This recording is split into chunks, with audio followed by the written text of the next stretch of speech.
Why should you invest heavily in Falcons, Seahawks, Packers, Rams, and Lions? Oh my, it's time to find out right here and right now as we break down DFS and prize picks for week 7 to close the week on Locked On Fantasy Football. You are Locked On Fantasy, your daily NFL fantasy podcast. Part of the Locked On Podcast Network, your team every day.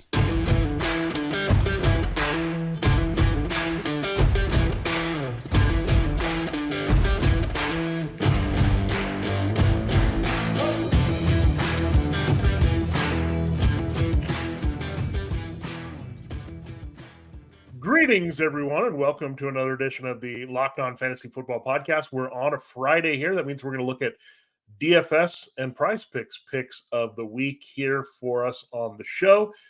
I'm one of your co-hosts, Vinnie Iyer, and I'm not doing this. I'm writing about NFL fantasy and betting for sportingnews.com. Hey, I'm Magdziuk, researcher for NFL Network and fantasy analyst on NFL.com.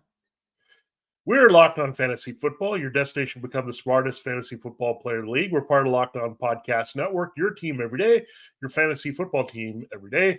This episode is brought to you by PrizePicks, the easiest and most exciting way to play daily fantasy sports. Go to prizepicks.com/LockedOnNFL and use the code all lowercase LockedOnNFL for a first deposit match up to $100.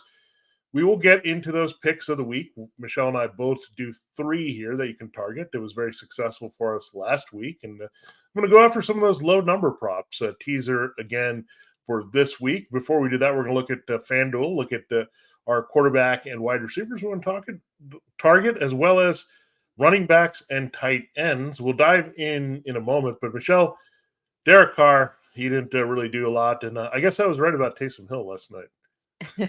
He got into the end zone. That was great. Derek Carr is always terrible, and he and Chris Olave just can't connect, which is killing Chris Olave in fantasy. Yeah, just play Taysom Hill. I'm talking to the Saints, not fantasy people. Just play him. Like, they got stuffed 3 times with Alvin Kamara at the goal line, and then Taysom Hill comes in looking all perfect, just like a Greek god coming in and running in for a touchdown. So that's what Taysom Hill does, and maybe he'll have some value. We can't play him on the slate this week at quarterback or tight end or running back or wide receiver, so we got to find some other people to look at DFS on the main slate this weekend. Michelle, you have 2 picks. These are guys we've bandied about all preseason, early season long as the sleeper quarterbacks, and you like them this week at their price points. Yeah, there's not a lot of quarterbacks to choose from on the main slate. I mean, there's a lot of guys on bye, and then you have Tua and Jalen Hurts playing the night game, and then Brock Purdy and Kirk Cousins on Monday night. So there's not a lot left, but the 2 guys I like that have good value, Jordan Love and Sam Howell. I just love Jordan Love's matchup, really, right, against the Broncos, who are allowing the most fantasy points to quarterbacks this year.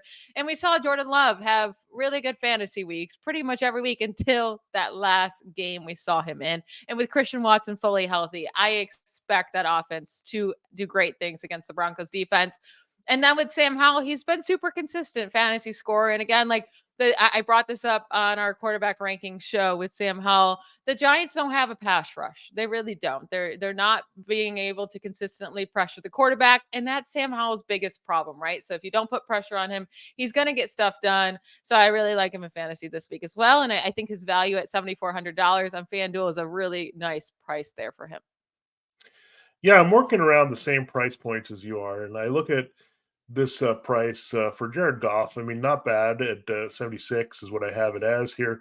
And look, the matchup might say don't play Jared Goff. It's on the road. The Ravens, by the numbers, have given up the fewest fantasy points to QBs. But I look at the situation, they're going to need to throw the ball. I mean, they have a banged up backfield. Jahmyr Gibbs looks like he might play, but Craig Reynolds is also hurt, trying to fill in for David Montgomery. He's already been rolled out. So I think you'll see them put the ball up in the air. This also could be a sneaky high-scoring game. We talked about that as well. But Jared Goff has been QB5 on the year. He's just been very good wherever he's playing this year. So 7,600, not bad for him if you want to invest there. Then Geno Smith at 7,000. It's been hard to trust Geno Smith, but he's kind of like Matthew Stafford that we've seen. He's getting the big volume. He's putting up the numbers. They just had to finish in the red zone, get him some touchdowns. I think they can do that this week with his receivers, DK Metcalf, Tyler Lockett and some others could get involved here as well in this matchup on top of Kenneth Walker. So I think investing in the Seahawks in this Cardinals matchup is very smart here. And I'll mention one more. As I've been looking back and forth, I don't know if they've announced it yet, Brian Hoyer, Aiden O'Connell, but if you're going really cheap and you want to go somewhere, Aiden O'Connell against the Bears is not terrible because he's going to target Devontae Adams a lot, and Devontae Adams can help him. He's only at 6,300, so very cheap there to maybe get 18 points, and you're looking at 3x return there from Aiden O'Connell. I don't love Aiden O'Connell, the player, but he's attached to Devontae Adams and Michael Mayer and Jacoby Myers. All these guys have great matchups, so there's potential there for something. I don't think I would go as far as Tyson Bagent, however, on the other side. No. Don't do that. The only thing with Geno Smith that I'm worried about, spoiler alert, I might have the running back for the Seahawks as a great DFS play, is that Kenneth Walker might take all the fantasy points, right? But if they're going to score points against the Cardinals, and Geno Smith is cheap enough, so I like that here. Moving on to wide receivers, we're each going to give 3 players we like. My first one being, I already talked about this with Jordan Love. I want that connection. It's Christian Watson. He's the cheaper option at $6,600. So one of those mid-tier costs here at wide receiver, but we know his big playability, and he definitely could come up with at least one long touchdown in this game, in this matchup. So I love that hookup there. If I plug in Jordan Love, I want Christian Watson. And then I don't really want to spend up on any of the super high priced wide receivers this week because the running backs are so gross. I want to spend up on that and even tight end. So that's why my highest guy I would want to spend up on is Puka Nacua. He's $7,300, but $2,400 less than Cooper Kupp, right? So he's the much less expensive option among the two teammates. And the Steelers are a great matchup for wide receivers. I think he comes back, from his first bad game of his career, I think he bounces back quite nicely here. So that's the top price I'm willing to pay for a wide receiver this week with Puka Nacua. And then a super cheap option is Wan'Dale Robinson at 5,600. I brought this up on the wide receiver ranking show, but the Commanders, DJ Moore put up 230 yards on the Commanders. AJ Brown, 175. Drake London, 125. Marvin Mims, 113. Stephon Diggs, 111. All they do is allow so many yards to wide receivers. So I want one of those Giants wide receivers, and I think Wan'Dale Robinson is the guy to roster here in your DFS leagues.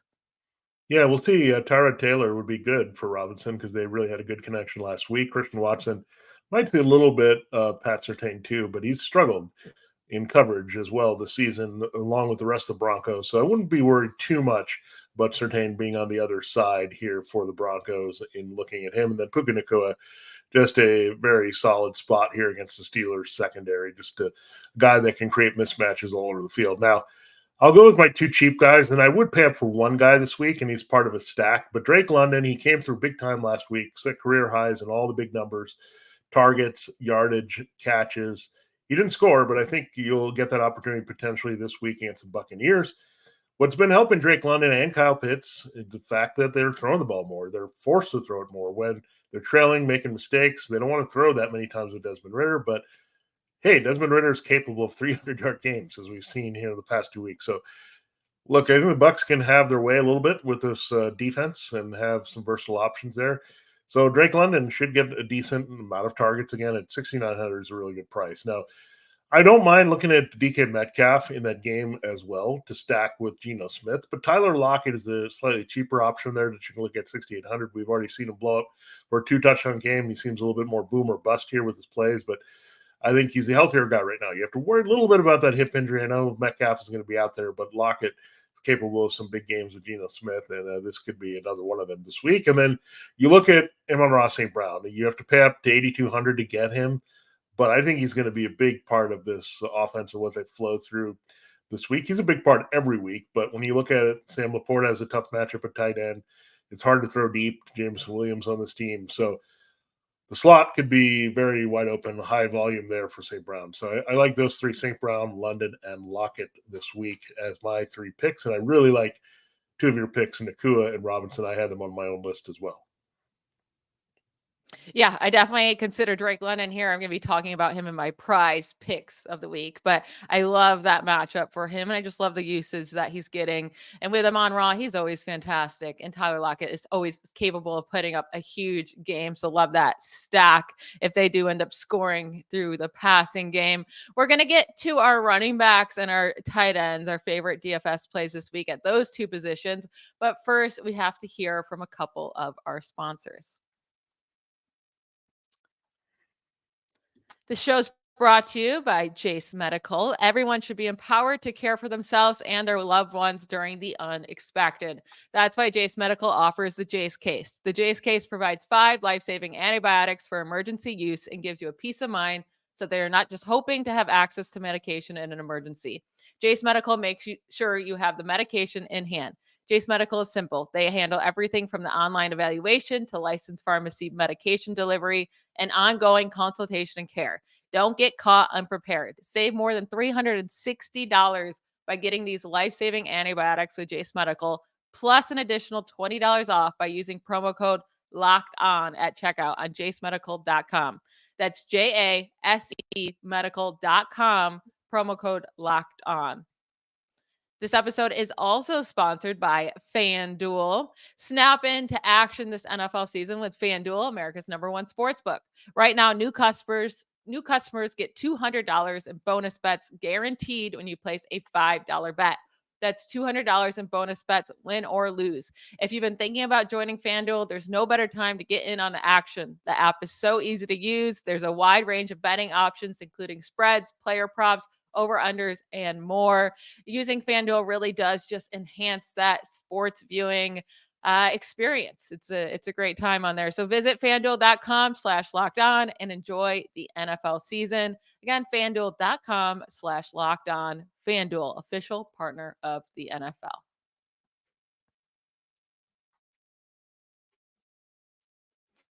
All right, Vinny, running backs hard this week. I mean, ranking them was hard. Finding good DFS plays is hard. So let me hear your top 3 favorite running back values for DFS this week. Yeah, you mentioned that you do want to pay up maybe for at least one of these running backs, if not two. It's going to be hard to do that, but one for sure. And you have an expensive option. I have one as well. Mine is Josh Jacobs. Look at the volume he's getting; it's incredible. What's really befuddling to me is the Raiders are one of the worst rushing teams in terms of production. It doesn't make any sense. They were the best, obviously, with Josh Jacobs winning the rushing title last year. He's still getting a ton of touches here. I think they translate to better production against the Bears this week. He actually will show up twice. So mention he's part of PrizePicks as well here, but $8,000 on Josh Jacobs and FanDuel. Look, he's going to get the volume. We know that for sure, especially if it's Aiden O'Connell or Brian Hoyer. We know that's going to be the case. So they'll lean on him quite a bit. I think he'll have high volume as a runner and receiver this week. So I do like that play. One guy that's kind of disappointed in recent weeks, but has had some big games, Brian Robinson Jr., that same matchup with Sam Howell against the Giants. I think they'll be in control. Sam Howell can put up a few touchdowns there. They'll be running in the second half, I think. They're in taking control. The Commanders really need another win here at home, or I'd say it's on the road, but they still need a win here to keep Ron Rivera around.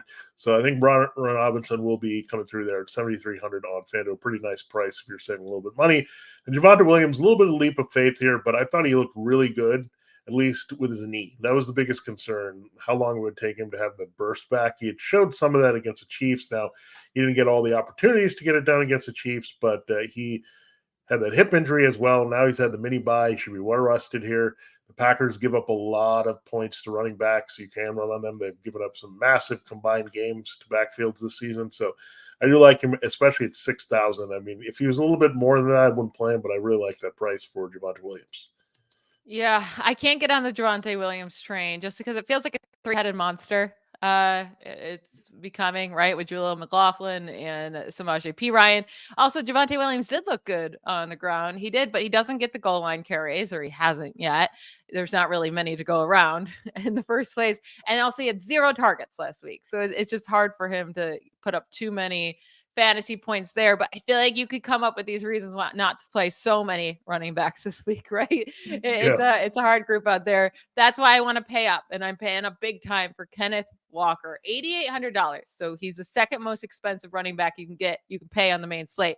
Still $600 less than Austin Eckler, but I think there's a really strong possibility he ends as the running back one this week.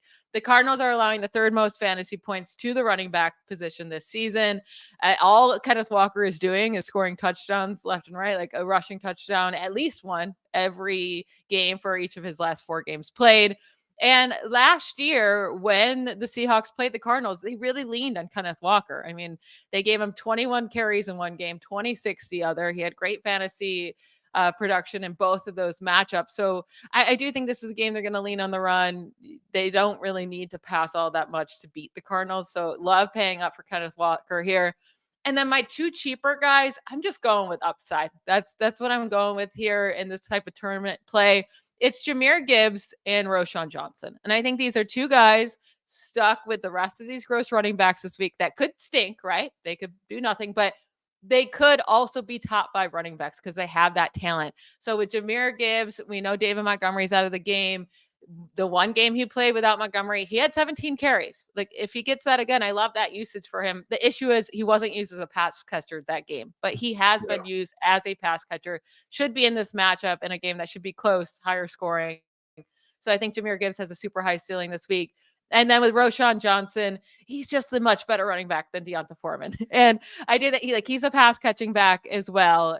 And I think in the second half, they're probably going to be down in this game with their backup quarterback. So I expect Roschon Johnson to get a lot of targets with a backup quarterback and then be used as the main rusher too in the first half. And I just like his talent more than Deonta Foreman. And he's super cheap this week, $5,900 for Roschon Johnson. Yeah, just check. I mean, Gibbs and Johnson have been banged up, so just make sure they're in there. I don't know if it's easy. I don't think we would want to pivot to Craig Reynolds or Dante Foreman in the other case. No. So you want these rookie upside, and I'd like that going. So with some young backs, Michelle, I like that this week for sure out of your picks. And now I'll get into my tight ends, and I'm taking a little bit of a dart throw. I'm going cheap at tight end. You said that maybe pay up there this week. Just saying, I think we'll go the cheap way. Luke Musgrave is the obvious one here at 5,000. Broncos allow the most fantasy points to the tight end, and they've given up 75 yards on average per game. Luke Musgrave can pay off with less than that, especially at $5,000 on FanDuel. So everything points to Luke Musgrave being a nice little plug and play right there at tight end, especially if you're hurting during bye week or just looking for someone there. And Noah Fant, it's a little bit of, again, just a little bit of dart throw, cheap on the board here. He's actually only $100 cheaper than Luke Musgrave at $4,900, but keep in mind, Noah Fant has a decent history. I know the Cardinals are better against the tight end this year by the numbers, but he has a decent history, 2 pretty good games against them last year. They'll maybe try to get him involved, especially Metcalf is a little bit banged up here. So, yeah, I think every once in a while, Noah Fant is involved in the offense making a few big plays, and I feel like this would be a week there. So Musgrave and Fant, hoping that they stretch the field a little bit in their games. Yeah, I'm looking to pay up this week. So kind of a different approach than you because I want to save money at the wide receiver spot, go cheaper, but with such a lack of depth here at running back and tight ends, I kind of want that advantage of paying up for these guys that should score a lot of points. And that's why Mark Andrews, I know we were talking about him yesterday. Is he still an elite fantasy option? I don't know, but he's still one of the best ones, right? He's $6,900. So still $1,600 less than Kelsey. So you're not mortgaging all of your cash here that you have, right, to spend in your lineup on a tight end. But they get the Lions. I expect both teams to be able to put up points. The Lions have a pretty good defense, though, overall. So, and we know that the Ravens wide receivers are struggling. I expect a lot of targets to go to Mark Andrews this week. The Lions are allowing the 5th most points to tight ends this season. So I like paying up for him this week. And then if you don't have enough to pay up for Mark Andrews, I think Jeno Smith is your next best option for value here at $5,400. So he's not as cheap as Musgrave or Noah Fant, but still on the cheaper side. And Jeno Smith has been highly consistent. He just has. He's been more consistent than Kyle Pitts. He's averaging 2 more fantasy points per game than Kyle Pitts since week 2. So I think he is the tight end to play this week against the Buccaneers over Kyle Pitts, and Pitts is more expensive. So I'll go with the cheaper option with Jeno Smith. Yeah, so basically I have 3 cheap options. Mark Andrews was also on my list, by the way. I do like to stack potentially with him and Lamar Jackson this weekend. The Lions allowing a lot of fantasy points to tight ends, and Andrews is going to give him a few matchup problems. So I really like the call with Andrews and paying up that way if you're going to do that at tight end. Otherwise, go for a cheap option, I think, this week. Now, we still have to get into a little bit more DFS. We'll break down our price picks of the week. But first, you got to know how to get in on the price picks action.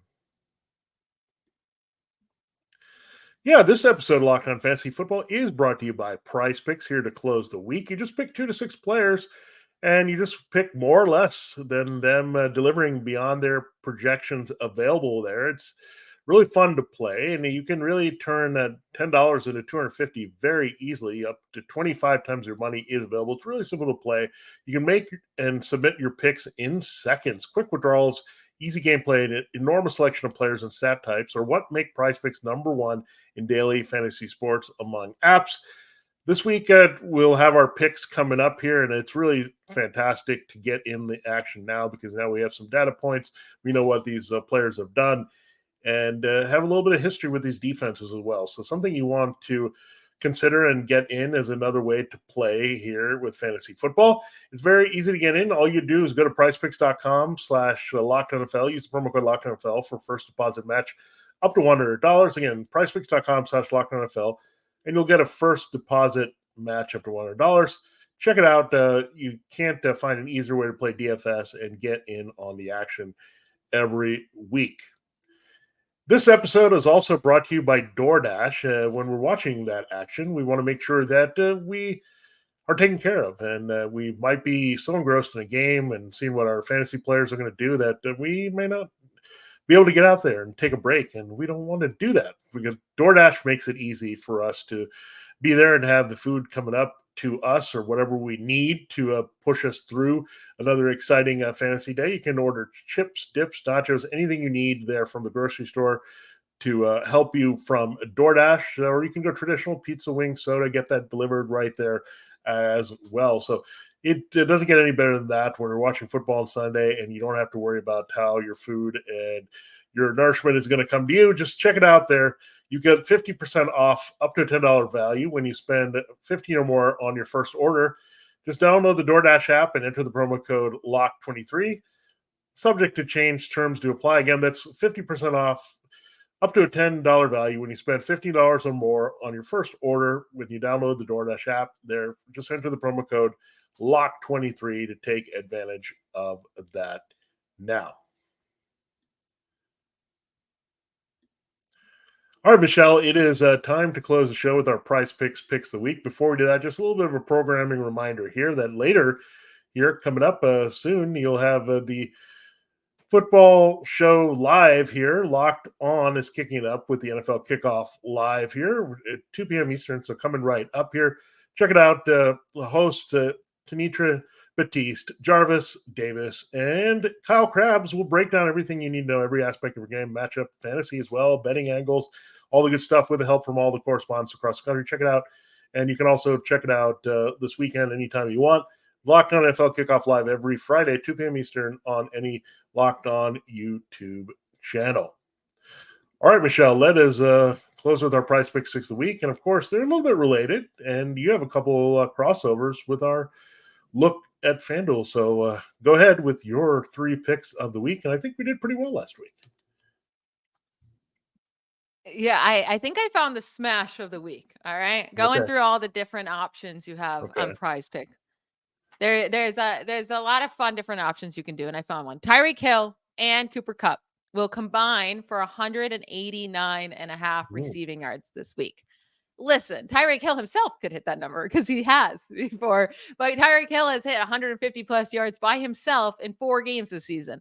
Cooper Kupp has hit at least 115 yards in both games played this season. They combined for 299 yards in week 5, 311 yards in week 6, and they only need 190 this week. I smashing that one. And then also I'm going with another Rams wide receiver. I think Cooper Kupp's going to be good. I think Puka Nacua is going to be good. And they only have him at 59.5 receiving yards, taken more than 59.5 receiving yards. He had 70 plus in each of his first 5 games. I know it came down last week, but he still had 7 targets. I expect all the targets pretty much to go to Cooper Kupp, Puka Nacua against the Steelers secondary. So taking more than 59.5 receiving yards for him there. And then my last one is Drake London. So he was one of your favorite DFS plays at wide receiver this week. I agree with you. I'm taking more than 47.5 receiving yards against the Buccaneers. 78 yards in week 5, 125 in week 6. We see him and Desmond Ridder building that connection. I don't think they're going to be able to run too well against this Buccaneers defensive line. They should get him more targets. He's by far their best pass catcher. So I think he'll hit over 47.5 receiving yards. Yeah, those are great calls, Michelle. And I really like Drake London this week. And I'm just surprised his yardage is not going up. Like if he got it up to like 60, I might stay away. But 47.5 more, yeah, you feel good about that as well as Puka. I mean, maybe they're just not catching up to some of these numbers here. But yeah, Puka did disappoint last week, but Drake London did not. So I think they'll all rebound and come through. I really like your Hill and Kupp combo, more to the point that I was inspired to make my own combination pick this week. And it is the tight end or tight end day celebration coming up. The founder of that is George Kittle. One of his good buddies is T.J. Hockenson. These are two of my favorite players, period, in the NFL. Just a very good athletic tight ends. Now, I just need 92.5 yards combined. It sounds like a great FM station for classic rock, but that's what I need here. George Kittle and T.J. Hockenson, they look like rock stars. I want them to duel and say, look, we need to come to agreement. We need to produce here 47 yards each this week. Doesn't matter. As long as we both hit 47, everyone will be happy. We'll be happy. We'll try to get 100 each in this game as much as possible. So they're going to make a gentleman's agreement that they want to prove that they're the two best tight ends in the NFL. So matchups, look, Hockenson has a tough one, but look, they throw him like a wide receiver, so he's going to be busy.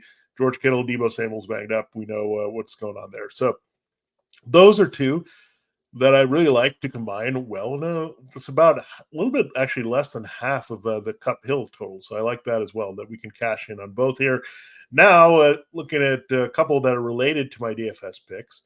And we had success last week with receiving yards. I mean, that Alvin Kamara one seems rather easy given what happened on Thursday and all that stuff. So, look, he hit it last week as well. So he was a machine with the receptions. I'm going with Josh Jacobs. The Bears give up the most receiving yards on average to running backs. Josh Jacobs is just getting too much volume, and this number is really nice, 20.5. That's it. That's all he has to get. If it's a younger quarterback or Brian Hoyer, check down and trouble, we're going to do that, right? So I do like that, 20.5. That's not asking for a lot more than 20.5 receiving yards for Josh Jacobs. And then it worked out with Russ Wilson. I was watching that game and seeing what he was doing, and he just got there. And then I saw that, and I had that for another situation, and I played it out. We had Desmond Ridder at 9.5, and it paid off. He had like 15 rushing yards. So I'm going to go Geno Smith. He also needs 15 rushing yards, more than 14.5. Now, the way the Cardinals play defense, there's going to be some wide open opportunities here where they're going to be trying to protect against a deep ball. He's going to see some green in front of him, take off running. He can do this in 2 carries here. So, Michelle, I'm going for these. I like these running back receiving and quarterback rushing there. And those are my picks: Geno Smith, Josh Jacobs, and the 2 tight ends.